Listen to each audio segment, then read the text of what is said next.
ಎಲ್ಲರಿಗೂ ನಮಸ್ಕಾರ. ನೋಡಿ ನಮ್ಮನೆ ಮಕ್ಕಳು ಬೆಳಗ್ಗೆನೆ ಏನು ಮಾಡಿದ್ದಾರೆ ಅಂತ ಹೇಳಿ ಕಾಂಪೌಂಡ್ಗೆಲ್ಲ ಮಣ್ಣು ಹಾಕೋ ಬಂದಿದ್ದಾರೆ. ಅದಕ್ಕೆ ಪಪ್ಪ ಜೋರು ಮಾಡಿ ಅವ್ರ ಕೈಲೇ ಕ್ಲೀನ್ ಮಾಡಿಸ್ತಾ ಇದ್ದಾರೆ. ಅವಳು ಹೇಳಿದೆಲ್ಲ ಮಾಡ್ತೀಯಾ? ಇದೆಂತದ್ದು ಕಾಣ್ತಿಲ್ವಾ?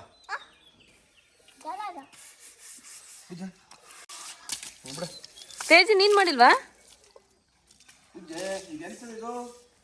ಮಾಡಕ್ ಗೊತ್ತಾಗುತ್ತೆ, ಉಜ್ಜ ಗೊತ್ತಾಗಲ್ವಾ? ಉಜ್ವಲ್ಲಿ ಕೈ ಕೈ ಕೈ ಕೈ ಮಣ್ಣು ಹಚ್ಚುವಾಗ ಸ್ಪೈಡರ್ ಇರ್ಲಿಲ್ವಾ? ಇವನು ನೋಡಿ, ಮೆಲ್ಲೆ ಮೆಲ್ಲೆ ಮೆಲ್ಲೆ. ಇಲ್ಲಿ ನೋಡಿ ಮಣ್ಣಿನ ಉಂಡೆ ಮಾಡಿ ಕೂಡಿಸಿದ್ದಾರೆ. ಡ್ಯಾಡಿ ನೋಡಿಲ್ಲ. ಡ್ಯಾಡಿ ಇಲ್ಲಿ ನೋಡಿ, ಇಲ್ಲೊಂದು ಮಣ್ಣಿನ ಉಂಡೆ ಇಟ್ಟಿದ್ದಾರೆ. ಹಾಗೆ ಡ್ಯಾಡಿ ಇಲ್ಲಿ ನೋಡಿ, ಇಲ್ಲೂ ಮಾಡಿದ್ದಾರೆ. ಇದೆಲ್ಲ ನೋಡಿ, ಇದೆಲ್ಲ ಮಣ್ಣು. ಇಲ್ಲೆಲ್ಲ ಉಚ್ಕೊ ಬಂದಿದ್ರು ಗೋಡೆ ಎಲ್ಲ. ನಾನು ಬರೋದ್ರೊಳಗೆ ಪಪ್ಪ ಎಲ್ಲ ಕ್ಲೀನ್ ಮಾಡಿಸ್ಬಿಟ್ಟಿದ್ದಾರೆ.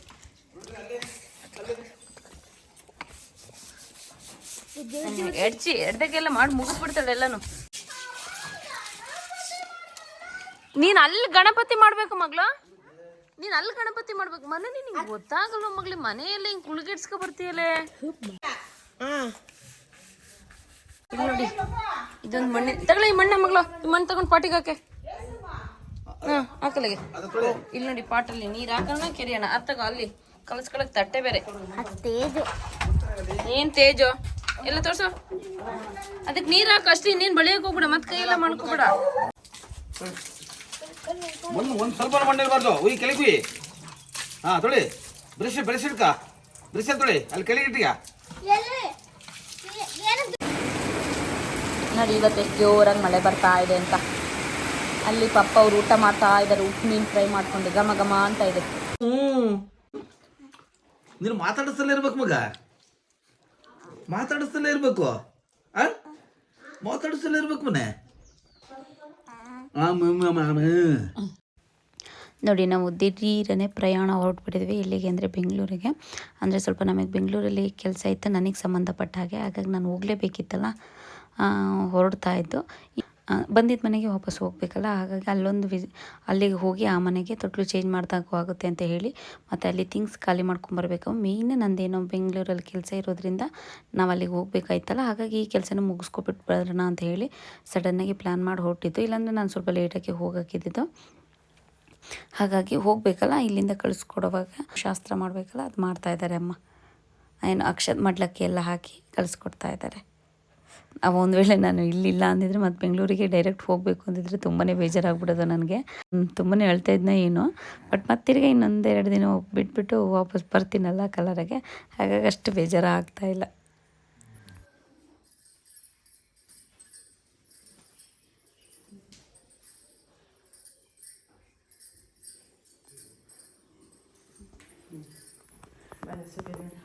ಆ್ಯಕ್ಚುಲಿ ನಾವು ಮಕ್ಕಳಿಗೆ ಲಾಂಗ್ ಟೈಮ್ ಡೈಪರ್ ಯೂಸ್ ಮಾಡೋದ್ರಿಂದ ರ್ಯಾಷಸ್ ಕೂಡ ಬರೋ ಸಮಸ್ಯೆ ಇರುತ್ತೆ. ಹಾಗೆ ಮಕ್ಕಳು ಕಿರಿಕಿರಿ ಮಾಡ್ತಾ ಇರ್ತಾರೆ, ಅದರಿಂದ ಜ್ವರ ಕೂಡ ಬರೋ ಸಾಧ್ಯತೆ ಇರುತ್ತೆ. ಹಾಗಾಗಿ ನಾನು ಲವ್ಲ್ಯಾಪ್ ಅವ್ರದ್ದು ಸುಪ್ರೀಂ ಡೈಪರ್ ತರಿಸಿದ್ದೀನಿ. ಇದರಲ್ಲಿ ಅಲೋವೆರಾ ಇರೋದ್ರಿಂದ ರ್ಯಾಶ್ ಪ್ರೊಟೆಕ್ಷನ್ ಸಿಗುತ್ತೆ. ಹಾಗೆ ಇದರಲ್ಲಿ 5 ಲೇಯರ್ ಸೂಪರ್ ಲೈಟ್ ಕೋರ್ ಇರೋದ್ರಿಂದ ಲೀಕ್ ಕೂಡ ಆಗಲ್ಲ. 5 ಲೇಯರ್ ಇರೋದ್ರಿಂದ ವೆಟ್ ಎಲ್ಲ ಕಡೆ ಈಕ್ವಲ್ ಆಗಿ ಸ್ಪ್ರೆಡ್ ಆಗುತ್ತೆ. ಹಾಗೆ ಇದು ತುಂಬಾ ಬೇಗನೆ ಡ್ರೈ ಕೂಡ ಆಗುತ್ತೆ. ಹಾಗೆ ಇದರೊಳಗೆ ಲಿಕ್ವಿಡ್ ಜೆಲ್ ರೀತಿ ಕನ್ವರ್ಟ್ ಆಗಿ ಮಕ್ಕಳಿಗೆ 12 ಅವರ್ಸ್ ಲಾಂಗ್ ಲಾಸ್ಟಿಂಗ್ ಪ್ರೊಟೆಕ್ಷನ್ ಕೂಡ ಸಿಗುತ್ತೆ. ಸ್ಟ್ರೆಚಬಲ್ ಎಲಾಸ್ಟಿಕ್ ಇರೋದ್ರಿಂದ ಎಲ್ಲೂ ಕೂಡ ಲೀಕ್ ಆಗಲ್ಲ. ಇದರಲ್ಲಿ ಫ್ರಂಟ್ ಮತ್ತೆ ಬ್ಯಾಕ್ ಈ ತರ ಇಂಡಿಕೇಟರ್ ಕೊಟ್ಟಿರ್ತಾರೆ. ಹಾಗೆ ಯೆಲ್ಲೋ ಕಲರ್ದು ಒಂದು ಲೈನ್ ಇರುತ್ತೆ, ಅದು ಡೈಪರ್ ಫುಲ್ ಒದ್ದೆ ಆದಾಗ ಯೆಲ್ಲೋ ಕಲರ್ ಇಂದ ಗ್ರೀನ್ ಕಲರ್ಗೆ ಕನ್ವರ್ಟ್ ಆಗುತ್ತೆ. ಹಾಗೆ ಅದರಲ್ಲಿ ಈ ತರ ಡಿಸ್ಪೋಸಬಲ್ ಟೇಪ್ ಕೂಡ ಇರುತ್ತೆ, ಅದನ್ನ ಸುತ್ತಿ ಈ ತರ ಡಿಸ್ಪೋಸ್ ಮಾಡಬಹುದು. ಈ ಡೈಪರ್ಗಳು ಡಿಫ್ರೆಂಟ್ ಸೈಜಲ್ಲಿ ಸಿಗುತ್ತೆ. ನೀವು ನಿಮ್ಮ ಮಕ್ಕಳಿಗೆ ಅನುಕೂಲ ಆಗೋ ರೀತಿಯಲ್ಲಿ ಇದನ್ನ ಖರೀದಿ ಮಾಡ್ಕೊಬಹುದು. ನಿಮಗೂ ಏನಾದರೂ ಈ ಪ್ರಾಡಕ್ಟ್ ಇಷ್ಟ ಆಗಿದ್ರೆ ಬೈ ಮಾಡಬೇಕು ಅಂತ ಇದ್ರೆ ನಾನು ಇದರ ಲಿಂಕ್ ನಾನು ಡಿಸ್ಕ್ರಿಪ್ಷನ್ ಬಾಕ್ಸ್ ಅಲ್ಲಿ ಕೊಟ್ಟಿರ್ತೀನಿ, ಹೋಗಿ ಚೆಕ್ ಮಾಡಿ ಬೈ ಮಾಡ್ಬೋದು.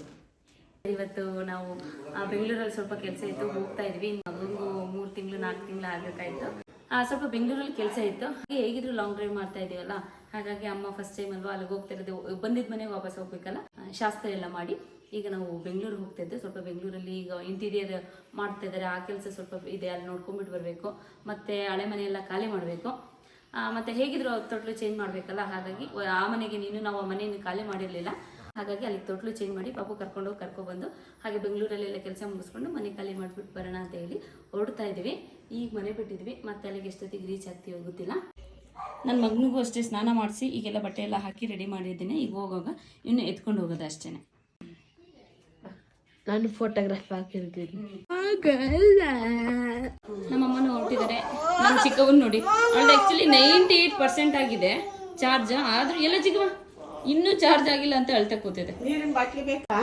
ನನ್ನ ಮಗಳಿಗೂ ಇವಳಿಗೂ ಒಂದೇ ಸರಿ ಜಾತ್ರೆಗೆ ಒಂದೇ ಥರದ ಬಟ್ಟೆ ತಗೊಂಡಿದ್ದೆ. ಬಟ್ ಇವಳಿಗೆ ಗಿಡ್ಡ ಆಗಿದೆ. ಇದು ನನ್ನ ಮಗಳ ಡ್ರೆಸ್ ಈಗ ಕರೆಕ್ಟ್ ಆಗಿದೆ. ಅದಕ್ಕೆ ನಮ್ಮ ಚುಪ್ಪಿ ಬರ್ತಾ ಇಲ್ಲ. ಅವನು ಅವ್ರ ಅಜ್ಜನ ಜೊತೆ ಇಲ್ಲೇ ಇರ್ತಾನೆ ಕಲರಲ್ಲಿ. ನನ್ನ ಚಿಕ್ಕವ ರೆಡಿ ಆಗಿದೆ. ಏನಪ್ಪ ಮಳೆ? ಅಜ್ಜಿ ಫೋನಲ್ಲಿ ಮಾತಾಡ್ತಿದ್ದಾರೆ. ನನ್ನ ಮಗಳು ಕೂಡ ನೋಡಿ ರೆಡಿ ಆಗಿದೆ. ಬನ್ರಿ ಹೊರಗಡೆ ಇಲ್ಲಿ ನಿಂತ್ಕೊಂಡು. ಅಂದರೆ ನಮ್ಮ ಚಿಕ್ಕವ ಬರಲ್ಲ, ನಾವು ಬೆಂಗಳೂರಿಗೆ ಹೋಗ್ತಿರೋದು ಅವಳಿಗೆ ಗೊತ್ತಿಲ್ಲ. ಇಂಜೆಕ್ಷನ್ ಕೊಡ್ಸ್ಬಿಟ್ಟು ಬರೋಕ್ಕೆ ಅಂತ ಹೇಳ್ತಿದ್ವಿ.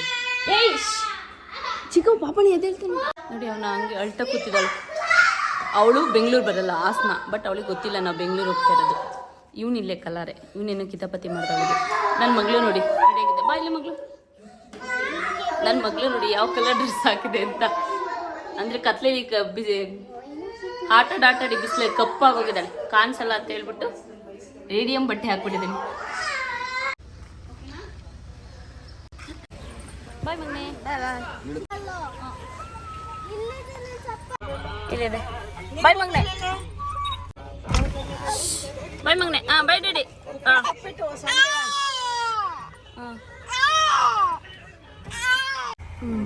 ನೋಡಿ ಈಗ ನಮ್ಮ ಚಿಕ್ಕವನ್ನ ಅವ್ರ ಮನೆಗೆ ಬಿಟ್ಟು ಆಸ್ಪತ್ರೆಗೆ ಈಗ ಇಲ್ಲಿ ನಮ್ಮ ಚಿಕ್ಕವನ್ನ ಬಿಟ್ಟು ನಮ್ಮ ಅಕ್ಕಂಗೆ ಕೆಲವು ಏನೋ ಅಮ್ಮ ಏನೇನೋ ತೊಗೊಬಂದಿದ್ದು ಅದು ಕೊಟ್ಟು ನಮ್ದೊಂದು ಪಾರ್ಸಲ್ ಬಂದಿತ್ತು, ಅದು ತಗೊಂಡು ಹೋಗ್ತಾ ಇದ್ದೀವಿ. ನಮ್ಮ ಅಕ್ಕಂಗೆ ಬೇರೆ ಪಾಪ ಹುಷಾರಿಲ್ಲ, ಇಲ್ಲಾಂದ್ರೆ ಅವಳು ಬಂದ್ಬಿಡೋಳು ಬೆಂಗಳೂರಿಗೆ. ಅದು ಖುಷಿ ಆಯ್ತು ಸಮೃದ್ಧಿ ನೋಡಿ ನಮ್ಮ ಪ್ಯಾರೆಂಟ್ಸ್ಗಳಿಗೆ. ಚಿಕ್ಕವಂಗೆ ಈಗಲೂ ಒಂದು ಸೀಟ್ ಬೇಕು ಕಣೆ. ಹಾಗೆ ನಮ್ಮ ಚಿಕ್ಕವನ್ನೆಲ್ಲ ಮನೆಗೆ ಬಿಟ್ಟು ನಾವು ಹೊರಟು ಹಾಗೆ ಫ್ಯೂಯಲ್ ಹಾಕ್ಸೋಣ ಅಂತ ಹೋಗಿದ್ದು. ಅಲ್ಲಿ ಯಾವುದೋ ಒಂದು ಮದುವೆ ಆಗ್ತಾ ಇತ್ತಲ್ಲ, ಸೊ ಹುಡುಗನ ಮನೆಯಲ್ಲೇ ಬೆಳಗ್ಗೆನೇ ಚೌಟ್ರಿಗೆ ಹೋಗ್ತಾ ಇದ್ರು. ನನ್ನ ಮಗಳು ಅದೇನಮ್ಮ ಅಂತ ಕೇಳ್ತಾ ಇತ್ತು.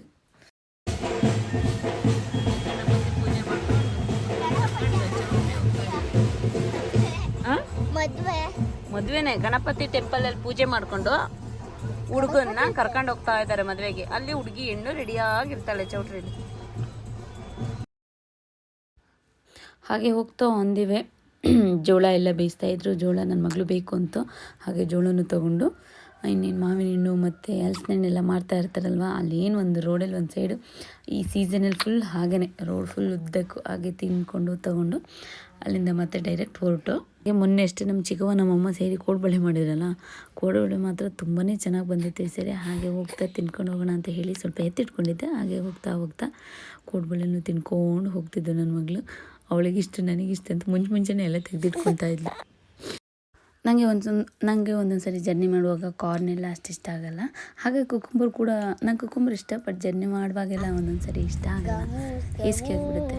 ಹಾಗೆ ನನ್ನ ಮಗ ಕಿಡ್ಲಿ ಮಾಡ್ತಿದ್ದೆ. ನನ್ನ ಮಗಳು ಅಮ್ಮ ನಾನು ಆಟ ಆಡಿಸ್ತೀನಿ ಕೊಡಿ ಅಂತ ಹೇಳಿ ಹಾಡು ಹೇಳಿ ಮಲಗಿಸ್ತೀನಿ ಅಂತ ಹೇಳಿ ಮಲಗಿಸ್ತಾ ಇದ್ದೆ, ಆಟ ಆಡಿಸ್ತಾ. ಹಾಗೆ ಕೆಲವರು ಒಂದೊಂದು ಸರಿ ಕೇಳ್ತಾ ಇರ್ತಾರೆ ನಿಮ್ಮ ಮಗಳಿಗೆ ಏಜ್ ಎಷ್ಟು ಅಂತ. ನನ್ನ ಮಗಳಿಗೆ ಈಗ 8.5 years, 8.5 ವರ್ಷ.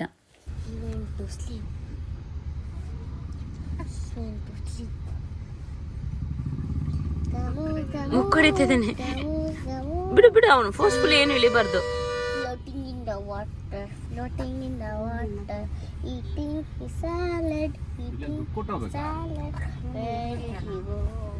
ಗಟ್ಟಿ ಹಿಡ್ಕೊ ಮಗಳು.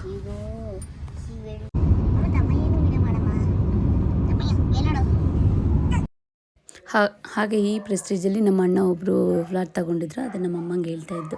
ನನ್ನ ಮಗಳಿಗೆ ಗೊತ್ತಿದ್ದಿಲ್ಲ, ಹಾಗಾಗಿ ತೋರಿಸ್ತಾ ಇಲ್ಲ. ಅಮ್ಮಮ್ಮ ಅಜ್ಜಿ ಇಲ್ಲೇ ಅಂತ ಹೇಳಿ. ಹಾಗೆ ನೋಡ್ಕೊಂಡು ಅವಳು ರೋಡ್ ಸೈಡಲ್ಲಿ ಏನೇನು ಅಲ್ಲಿ ಮಾಡ್ತಾ ಬರ್ತಾರೆ. ನಾವು ಹೋಗುವಾಗಲೂ ಅಷ್ಟೇ ಈ ತೆಕ್ಕುಡಿ ಇಲ್ಲಿ ನಿಲ್ಲಿಸಿ ಅಂತ ಮಧ್ಯೆ ರೋಡಲ್ಲಿ ಕಾರ್ ನಿಲ್ಸೋಕ್ಕಾಗುತ್ತಾ. ಅವಳಿಗೆ ಜೋರು ಮಾಡಿ ಕೂಡಿಸಿದ್ರೆ ಅದಕ್ಕೆ ಬೇರೆ ಕೋಪ ಮಾಡಿ ಕೂತ್ಕೊಳ್ಳೋದು. ನೀವು ನನಗೆ ಏನೂ ಇದು ಮಾಡಲ್ಲ, ಫೋನು ಕೊಡಲ್ಲ, ಫೋನ್ ನೋಡೋಕ್ಕೆ ಅಂತೇಳಿ. ಅವಳು ಟ್ರಾವೆಲ್ ಮಾಡುವಾಗ ತುಂಬ ಫೋನ್ ನೋಡ್ತಾಳೆ. ಒಂದೊಂದು ಸರಿ ಆ್ಯಕ್ಟಿವಿಟಿ ಬುಕ್ ಇದ್ದರೆ ನೋಡ್ತಾ ಇದು ಮಾಡ್ತಾಳೆ, ಬಟ್ ಅವತ್ತು ತೊಗೊಬಂದಿರಲಿಲ್ಲ. ಹಾಗಾಗಿ ಫೋನ್ ಕೊಡಿ ಅಂತ ಆಟ ಆಡಿದ್ಲು, ಫೋನ್ ಕೊಡಲಿಲ್ಲ. ಆಚೆ ಈಚೆ ನೋಡು ಅಂದರೆ ನೋಡ್ತಾ ಇರಲಿಲ್ಲ. ಹಾಗಾಗಿ ರೋಡ್ ಸೈಡ್ ಏನು ಕಾಣಿಸುತ್ತೆ ಅದು ತೆಕ್ಕೊಡಿ ಅಂತ ಹೇಳೋಳು, ಅದನ್ನು ತೆಕ್ಕೊಡ್ತಾ ಇರಲಿಲ್ಲ ಅಂತ ಹೇಳಿಬಿಟ್ಟು ಮತ್ತೆ ಸಿಟ್ಟು ಮಾಡ್ಕೊಂಡು ಕೂತ್ಕೊಳ್ಳೋದು ಇದೇ ಆಗೋದು. ಮತ್ತು ಮೇಲೆ ನೋಡ್ತೀನಿ ಅಂತ ಹೇಳೋಳು, ಮೇಲೆ ಅವರಪ್ಪ ನೋಡೋಕೆ ಬಿಡೋಲ್ಲ ಒಂದೊಂದು ಸರಿ. ಅದರಲ್ಲಿ ಬೇರೆ ಪಾಪ ಬೇರೆ ಇರ್ತಾನಲ್ಲ, ಅಮ್ಮನೂ ಪಾಪ ಇರ್ತಾನೆ ಬೇಡ ಅಂತ ಹೇಳಿಬಿಟ್ಟು ತೆಗಿಯೋಕೆ ಬಿಡ್ತಾ ಇರಲಿಲ್ಲ. ಪಾಪ ಅದಕ್ಕೆ ಹಿಂಸೆ ಆಗ್ತಿತ್ತಲ್ಲ. ಇನ್ನೇನು ಬೆಂಗಳೂರು ಹತ್ರ ಬಂತು, ಅದು 3 hours ಕಾರಲ್ಲಿ ಕೂತು ಬೇಜಾರಾಗಿರುತ್ತಲ್ಲ ಅಂತ ಹೇಳಿ ಲಾಸ್ಟಿಗೆ ತೆಕ್ಕೊಟ್ಟೆ. ನೋಡ್ತಾ ನಿಂತಿಲ್ಲ. ಮನೆಗೆ ಹೋಗಿದ ತಕ್ಷಣ ನಮ್ಮ ಕೆಳಗಡೆ ಮನೆಯವರು, ನಮ್ಮ ಮಂಗಳೂರವ್ರು ಇದರೆಲ್ಲ ರಶ್ಮಿಯವರು ಹೋಗಿ ಆರತಿ ಮಾಡಿ ಮತ್ತೆ ಒಳಗೆ ತುಂಬಿಸ್ಕೊಂಡ್ರು. ಮತ್ತು ನಾವು ಕೂಡ ಅಷ್ಟೇ ಮನೆ ಕಂಪ್ಲೀಟಾಗಿ ಇನ್ನೂ ಕ್ಲೀನ್ ಮಾಡಿರಲಿಲ್ಲ, ಮತ್ತು ಖಾಲಿನೂ ಕೂಡ ಮಾಡಿರಲಿಲ್ಲ, ಎಲ್ಲ ಅರ್ಧಂಬರ್ಧ ಮಾಡಿದ್ದು. ತುಂಬ ಕೆಲಸ ಇತ್ತು. ನಾವು 2 ಡೇಸ್ ಅಷ್ಟೇ ಬೆಂಗಳೂರಲ್ಲಿ ಇರಬೇಕಾಗಿದ್ದು. ಅಂದರೆ ಇವತ್ತು ಬಂದಿದ್ದೀವಲ್ಲ, ಇನ್ನು ಇವತ್ತಿದ್ದು ನಾಳೆ ಸಂಜೆ ನಾವು ಹೊರಟ್ಬಿಡ್ಬೇಕು. ನಮಗೂ ಕೂಡ ಟೈಮ್ ಇರಲಿಲ್ಲ. ಮತ್ತು ಹಾಗೆ ಸ್ವಲ್ಪ ಹೋಗಿದ ತಕ್ಷಣ ತಿಂಡಿ ಎಲ್ಲ ಮಾಡಿಕೊಂಡು ಅಮ್ಮ ಎಷ್ಟಾಗುತ್ತೆ ಅಷ್ಟು ಲೈಟಾಗಿ ಮನೆ ಕ್ಲೀನ್ ಮಾಡಿಕೊಂಡ್ರು. ಹಾಗೆ ರಶ್ಮಿಯವರು ಕೂಡ ಮತ್ತೆ ಲಾಸ್ಟಿಗೆ ಬಂದು ಪಾಪನ ಮಾತಾಡಿಸ್ಕೊಂಡು ಹೋದರು. ಓಕೆ, ಸದ್ಯಕ್ಕೆ ಇವತ್ತಿಗೆ ಈ ವಿಡಿಯೋನ ಇಲ್ಲಿಗೆ ಮುಗಿಸ್ತಿದ್ದೀನಿ. ನಾಳೆ ಮತ್ತೆ ಇನ್ನೊಂದು ವಿಡಿಯೋದಲ್ಲಿ ಸಿಗ್ತೀನಿ. ಅಲ್ಲಿವರೆಗೂ ಎಲ್ಲರಿಗೂ ಧನ್ಯವಾದಗಳು.